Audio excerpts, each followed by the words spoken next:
Hi everyone and welcome back to our channel. In today's video, we're going to talk about our experience taking the Brightline train from Fort Lauderdale, Florida to Orlando International Airport. The decision to take the train for this first leg of our trip was based on a few things. Firstly, we had many flights coming up and really wanted to try a different way to travel. Secondly, since we had just spent a week with our family in Fort Lauderdale, getting to the Brightline train station was just as convenient as getting to Fort Lauderdale Airport. Thirdly, traveling in Brightline's premium class coach is way more cost effective than trying to take any premium class fare from Fort Lauderdale to Orlando. Lastly, the whole experience of getting checked in, getting through security, and sitting in the terminal waiting for your train is much more enjoyable, relaxed, and so much less chaotic than any airport experience. The Brightline terminal was clean, bright and sunny, small, and therefore easy to navigate, and all of the staff members we interacted with were super friendly and very helpful. The security checkpoint is handled a little differently at Brightline. So when you get to this point, you can choose to check your bags at the guest services counter, but either way, whether you do or don't, security is going to take your backpacks and suitcases behind the counter and run them through the X-ray machine before returning them to you and allowing you up the escalators to the gates where you scan your ticket to get into the secured area.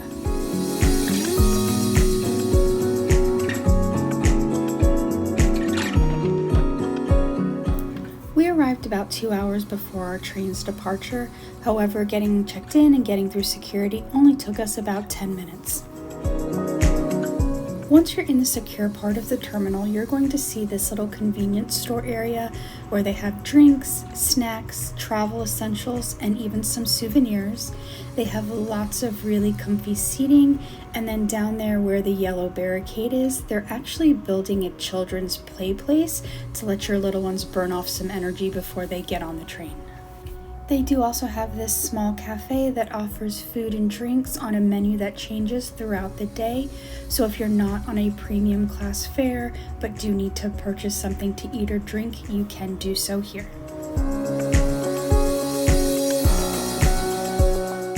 Just past the cafe, down the short hallway, you'll see more access down to the tracks.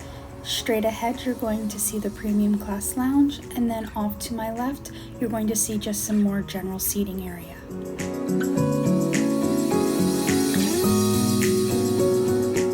If you choose to travel on a premium class fare like we did, know that you get access to this lounge 2 hours prior to your train's departure, which includes all of the food and drinks inside of the lounge.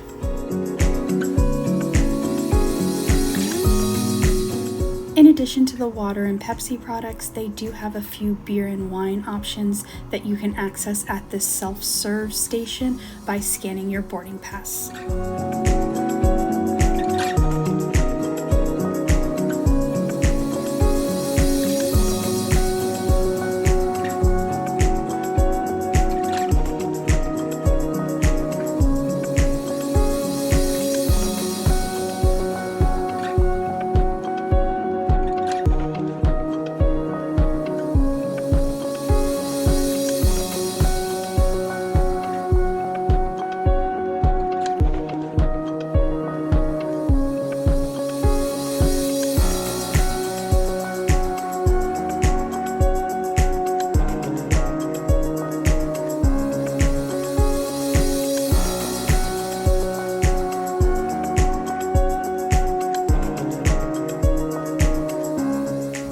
The buffet area is located on the back side of the drink station, and the staff was super attentive to making sure everything was full and very clean. Now, like with all buffets, based on the time of day will dictate what options are available to you. With our train being at 10:30 in the morning, it was a breakfast buffet, but I really do think they had a really nice selection of items, so no matter how hungry or maybe how light you wanted to eat, you would definitely be able to find something.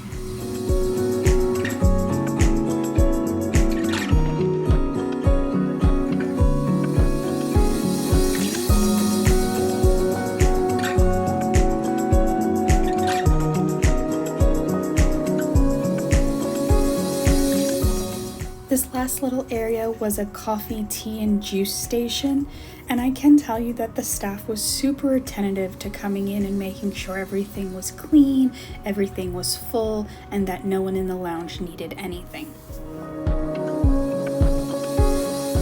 Our 2 hours in the lounge did go by very quickly, but they were also very enjoyable, and before we knew it, it was time to head downstairs to board the train.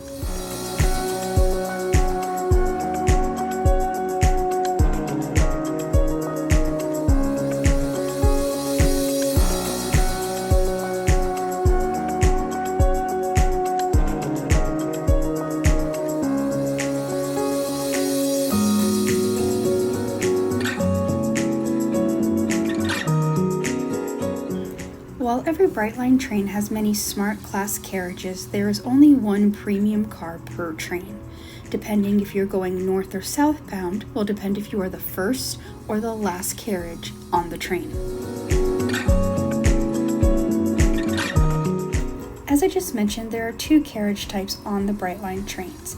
There is the Select or Premium coach or the Smart coach. The Select or Premium coach has a 2-1 configuration, while the Smart coach has a 2-2. Instead of opting for the traditional airplane style seat where we sit side by side with a tray table, Steve and I went with the single-sided dinette setup.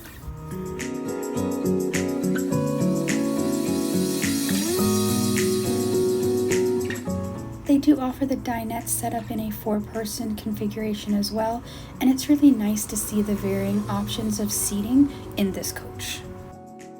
If you pick the dinette option like we did, you're going to get 4 additional tabletop plugs as well as this little table extender.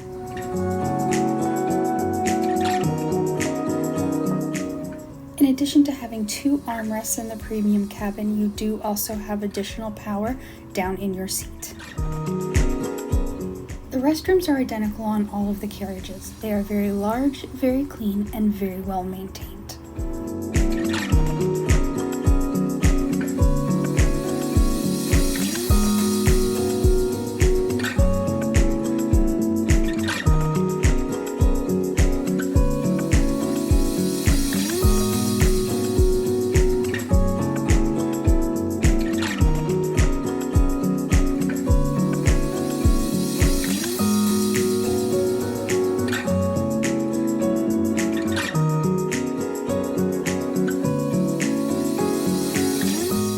There are also recycling and trash cans, as well as this large bench to sit on. Another perk to the premium class cabin is not only do you have more spacious seating, but you have a dedicated attendant who is going to come through the cabin, constantly offering you food, snacks, and even a complete meal. Again, all of those items are included in your premium ticket. However, if you're in the Smart class, you have the option to buy all of these things from their a la carte menu. You scan the QR code, select the items you'd like, pay for them, and then an attendant brings it to your seat.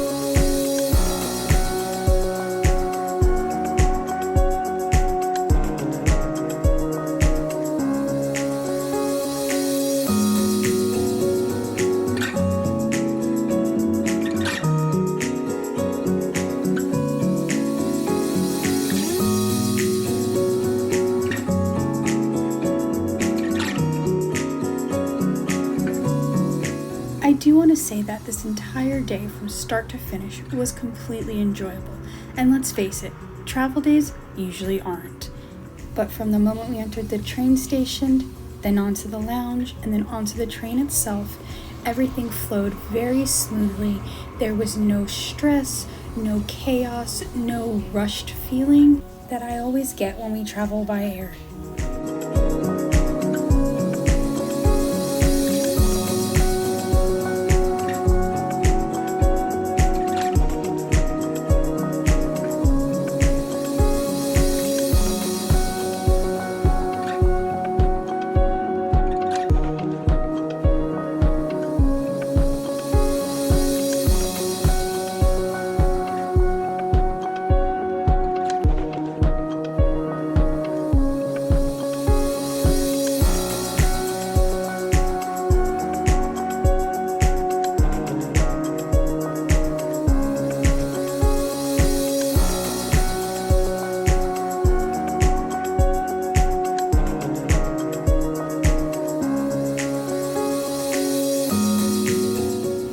mentioned at the beginning of the video, one of the main reasons that we took this train is we were able to essentially travel in business class for much cheaper than we would have been able to take a business class flight. However, similar to airline travel, rates throughout the day will vary based on their peak times.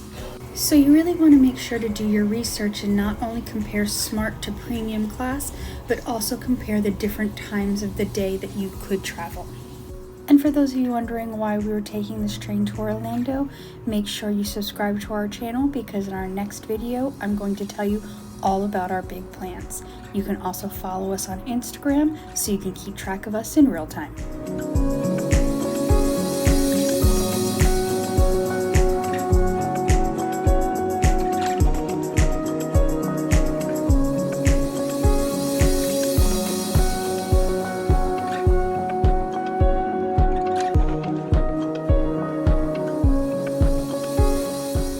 So what do you think? Would you take this route, traveling by train from Fort Lauderdale to Orlando versus flying? Let us know in the comments below. And again, we're so happy you're here and hope you plan to stick around to see all of the really exciting things we have coming up. Thank you so much for watching to the end, and happy travels.